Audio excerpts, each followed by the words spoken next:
Hi guys, welcome to my videos. So guys, in this video, I'm going to walk you through how to apply an NRI certificate. So before I proceed further, if you're not subscribed to my channel, please go subscribe right now. So guys, first of all, why NRI certificate is required? So in many educational institutions in India, you have an NRI quota. And if your eligible relative is applying there, or if you are applying over there, then they want to verify or they want some proof that yes, you fall under this category. So let's say, so this is how you can proceed with this.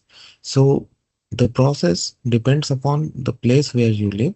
Like if you live in Toronto or GTA, for example, then for you, the official entity to apply is Consulate General of India, Toronto. And in their website, they have information about NRI certificate.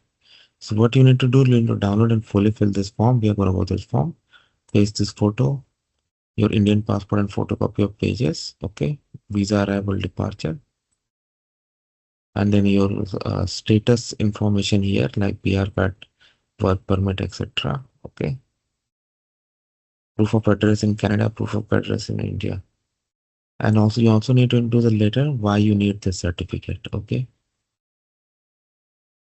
and if you are like if you're eligible immediate relative uh, is uh, is gonna need this. Okay, uh, sorry, if you need a certificate to sponsor an eligible relative, maybe for an education institution, then you need to provide these documents too.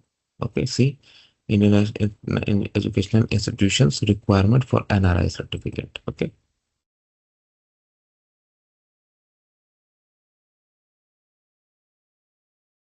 you need to pay the fee and you can submit at the consulate. Okay, all right.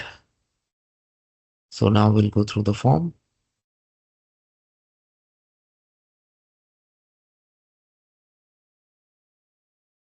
Oh, I'm sorry, I was looking at some other links too. Okay, so this is the form. Here that photograph. Again, the process can vary slightly based on the location you live. So you're gonna check this. Okay, and then rest to it. Name, your details. Okay, your email ID, professional business address, and declaration. But only if you are Indian passport holder. If you are a foreign passport holder, let's say Canadian, then you need to declare this. Okay, so that is how simple it is, guys, and that is how it works. So let me know what you feel about it. Thanks for watching this video. Please subscribe to our channel. Thank you.